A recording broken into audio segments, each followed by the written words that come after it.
ऊंचे ऊंचे पहाड़ों के बीच रामपुर गांव था। चारों तरफ हरियाली इतनी सुंदर थी कि गांव बड़ा ही प्यारा था। उसी गांव में दो भाई अपनी दोनों पत्नियों के साथ रहा करते थे, राजू और रमेश। राजू छोटा था, रमेश बड़ा था। बड़ा भाई बाहर नौकरी करता था। छोटा भाई राजू बाहर गांव में सब कुछ देखता था और अच्छे से घर चलाता था। दोनों की शादियां हो गई थी। दोनों की पत्नी बड़ी ही खूबसूरत थी।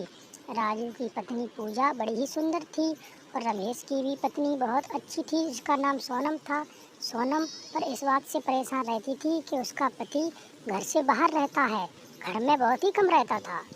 ठीक है सोनम, अब मैं निकलता हूँ, तुम अपना ख्याल रखना। मुझे ड्यूटी पर टाइम से पहुँचना है, नहीं तो लेट हो जाऊँगा। तुम्हें जो भी काम की समस्या पड़े, अगर कुछ मंगाना हो तो राजू से बोल देना, उसको मैंने पैसे दे दिए हैं। तुम जो चाहिए वो मंगा लिया करो। अरे क्या मंगाना, मेरी जिंदगी में तो परेशानी ही परेशानी रखती है। तुम बाहर रहते हो, मैं अकेली यहाँ पड़ी रहती हूँ। पता नहीं कब मैं तुम्हारे साथ रहूँगी। छोटी वाली को देख लो, वो अपने पति के साथ ही रहती है, वो उसको बिल्कुल नहीं छोड़ती। राजू भी देवरानी को जरा सा भी अकेला नहीं छोड़ते, बहुत प्यार करते हैं उनसे। चलो ठीक है, तुम किसी बात की चिंता मत करो, एक दिन सब ठीक हो जाएगा। मैं भी शहर से गांव में ही आ जाऊंगा, बस थोड़े दिन का और रह गया है, फिर मैं रिटायर हो जाऊंगा, फिर हम दोनों साथ में रहा करेंगे। तुम बिल्कुल परेशान ना हो, अब मैं चलता हूँ। रमेश अपनी पत्नी को अच्छे से समझाकर और शहर के लिए निकल पड़ता है। रास्ते में सोचते हुए जाता है कि मेरी पत्नी सही बोलती है। सभी अपनी अपनी पत्नियों को साथ में रखते हैं, मैं अपनी पत्नी को अपने से दूर रखता हूँ। जल्द ही सब ठीक कर दूंगा, साथ रखूंगा फिर। क्या बात है जिज्जी, क्या सोच रही हूँ किचन में बैठकर? बड़ी उदास लग रहे हो। क्या भाई साहब चले गए इसलिए टेंशन होगी? कोई बात नहीं, वो तो जल्दी लौट आएंगे, तुम तो खुशी रहो। हम हैं ना, सभी लोग हैं तो घर पर। हाँ, तू तो बोलेगी ही। तू तो मजे जो काट रही है। राजू तुझे तो बहुत अच्छे से खुश रखते हैं, सारे दिन रात तेरे साथ ही रहते हैं। मैं क्या करूँ, खास राजू जैसा पति मेरा भी होता, आज मैं भी मजे लूट रही होती तेरे जैसे। तेरी तो किस्मत बल्ले बल्ले है। वो तो जी जी, किस्मत किस्मत का खेल है, जिसकी जैसी किस्मत उसका जैसा भाग। पर तुम चिंता ना करो, जेठ जी तुम्हारा बहुत अच्छे से ख्याल रखते हैं। जब लौट के आएंगे तो तुमको भी खुश कर देंगे। बिल्कुल चिंता मत करो, मुझसे कोई टेंशन नहीं है। तुम तो बड़े ही प्यारे हो, मेरा कितना ख्याल रखते हो, मुझे बहुत ज्यादा प्यार करते हो।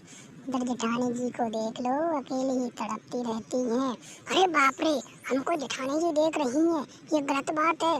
देखो हमको भाग गई, चली गई, हमको देख रही थी, अब मैं इनको नहीं छोड़ूंगी। अरे इतनी दूर क्यों खड़ी हो, पास आ जाओ। अब हमको कोई नहीं देख रहा, मैं भाभी से भी बात करता हूँ। हमको रात को देखती क्या है आखिरकार? मुझे कुछ नहीं पता, आज ही बात करो उनसे। वो हमको देखती क्या है? क्या उनके पति नहीं है क्या? ये गलत बात है, किसी के कमरे में खिड़की से झांकना अच्छी बात नहीं होती। काश हमारी भी ऐसी जिंदगी होती। देवर और देवरानी की बड़ी ही मजे से कट रही है। मेरा तो पति रहता ही नहीं है, इनको देख देख कर मेरा तो खून खौल रहा है। क्या करूं, पता नहीं कब आएंगे। मेरा तो दिल ही नहीं लग रहा, सब कैसे चल रहा है। जेठानी जी को बिल्कुल भी शर्म नहीं है, हमको खिड़की से रातों रात झांकती रहती है। क्या करूं, मैं इनसे भी बोली पर इनकी भी समझ में नहीं आया, अभी तक उनसे कुछ बोला ही नहीं है। आज मैं इनसे बात कर ही लेती हूँ, जेठानी जी को अच्छी तरीके से समझा दूंगी। क्या झांक झांक कर देखना, अगर तुम्हें ऐसा लगता है तो अपने पति के पास चले जाओ। मेरे पति पर मुझे लगता है ये बदमाशगिरी दिखा रही है, इसको सही करती हूँ। बड़ी जिद्दी, ये बिल्कुल अच्छी बात नहीं है। आप रात को छुप छुप कर हमें देखती हैं, खिड़की से देखती हैं, हमें सब पता है। हमने आपको कई बार देखा है, आप कल भी झांक रही थी, परसों भी झांक रही थी। किसी के कमरे में ये झांकना अच्छी बात नहीं होती है। हम भी शादीशुदा हैं, तुम भी शादीशुदा हो। तुमको अगर ऐसा लगता है, अभी जेठ जी की फ़ोन लगा कर बुलवा लो। ये सब गलत बात है, ये आपको नहीं करना चाहिए। क्या करूं, मैंने तो देखा ही नहीं है, तुमको कोई गलत फहमी हो गई ही होगी। मुझसे तो बिल्कुल रहा ही नहीं जाता, आज ही फोन लगाती उनके लिए। तुम्हारी जिंदगी तो बड़ी ऐशो आराम से कट रही है, क्षमा कर दो, मैं अब आपको कभी नहीं देखूंगी। हम तो आपको अच्छी जेठानी समझते थे, पर आप तो बड़ी ही बदमाश निकली। अब बदमाश कहने से कोई हिचक नहीं है, पर समझ जाना अगले से ये गलती मत करना, नहीं तो अच्छा नहीं होगा।